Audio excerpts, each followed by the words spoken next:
Hey, welcome to another episode. I'm Dr. Frankensteel, and today I'm going to be making a Santa Maria style welding scraper.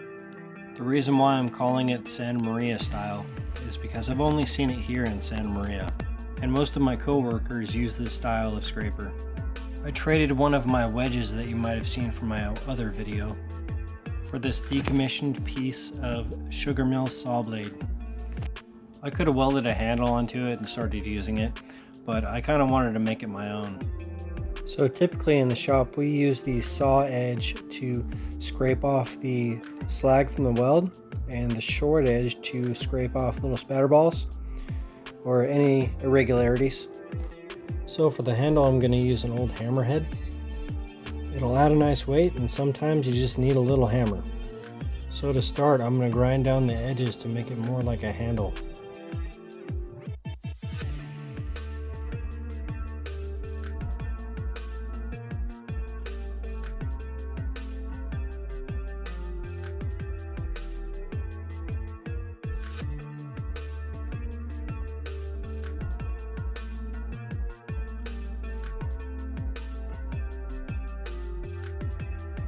Don't need the hole anymore, so I'm going to go ahead and weld them both shut and grind them smooth.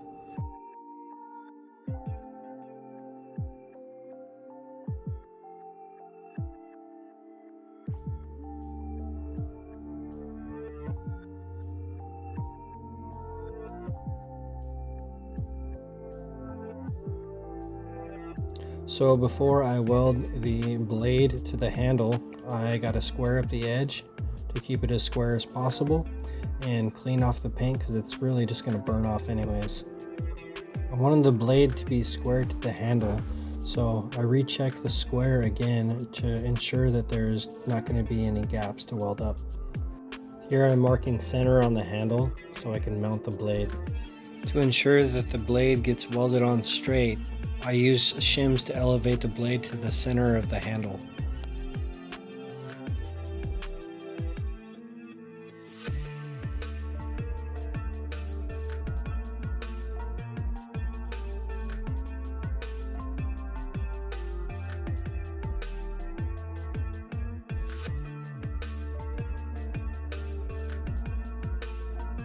After welding, I quench the piece in motor oil so it doesn't get too soft or too brittle.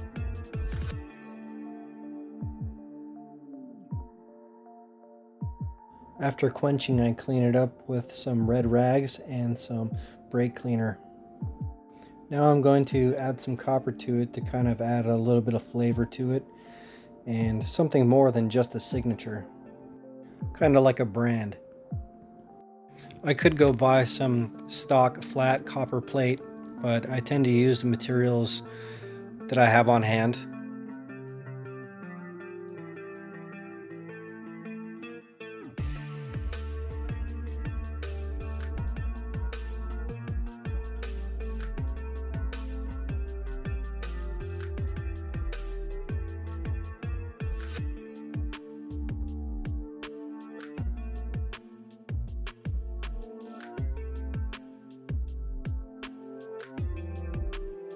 I'm going to sink down the copper into the handle by grinding away the metal below it.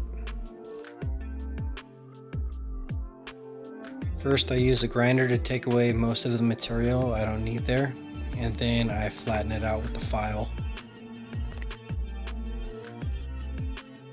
Now that I have a groove, I need to match the copper to the groove by trimming the copper. Then continue forming the copper down to the blade.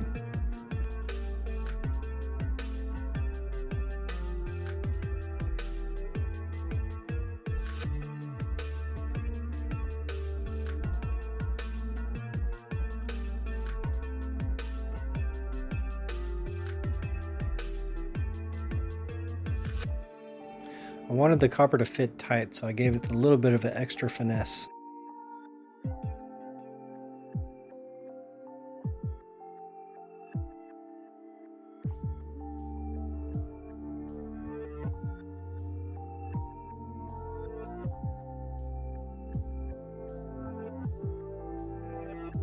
Now to finish shaping the copper by grinding both sides at once so it all looks uniform.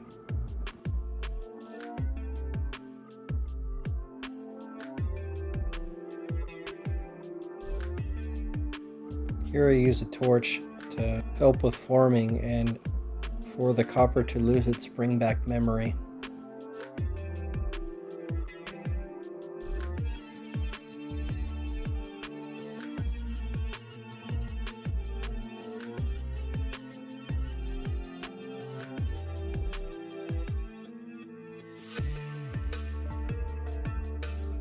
To secure the copper, I'm going to use old 357 Magnum brass casings as rivets.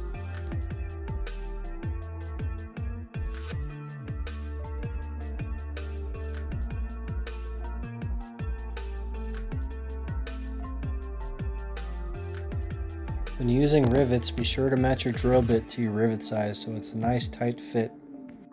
If the hole is too big, the rivet won't work.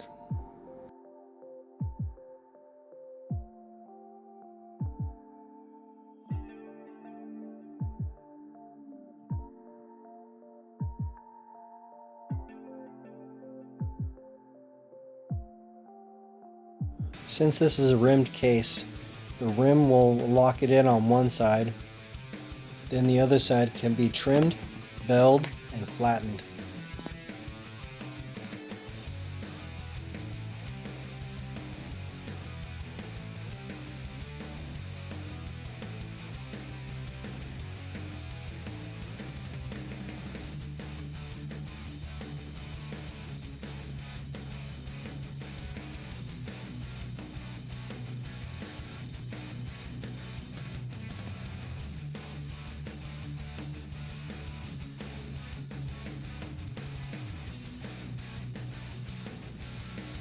Sometimes drill bits want to walk, so in this case I go ahead and finish drilling through the hole, then I correct the hole with a straight reamer.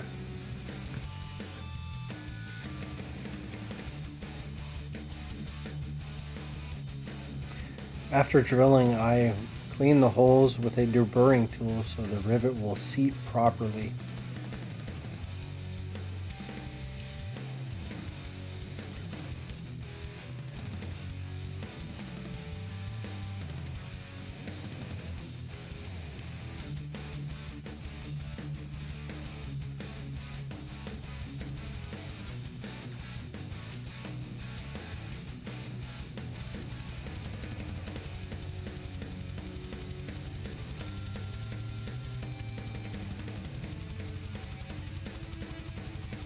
Now that I'm done working with the metal, I go ahead and go over it with a loose bristle wire brush to take down any sharp edges.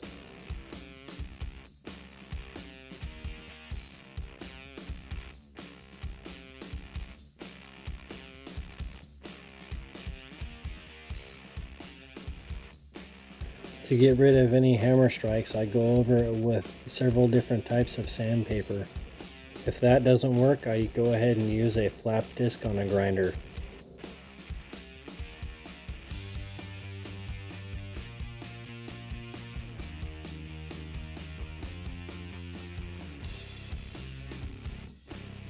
Using steel wool is a good way to blend in tool marks or scratches.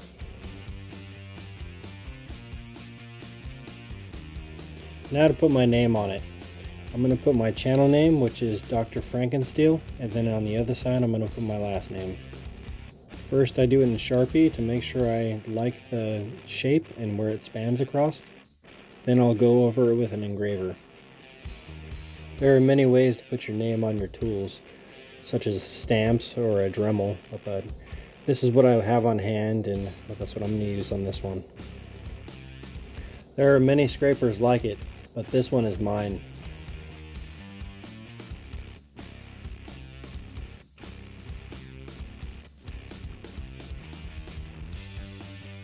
And this concludes the making of my Santa Maria style welding scraper.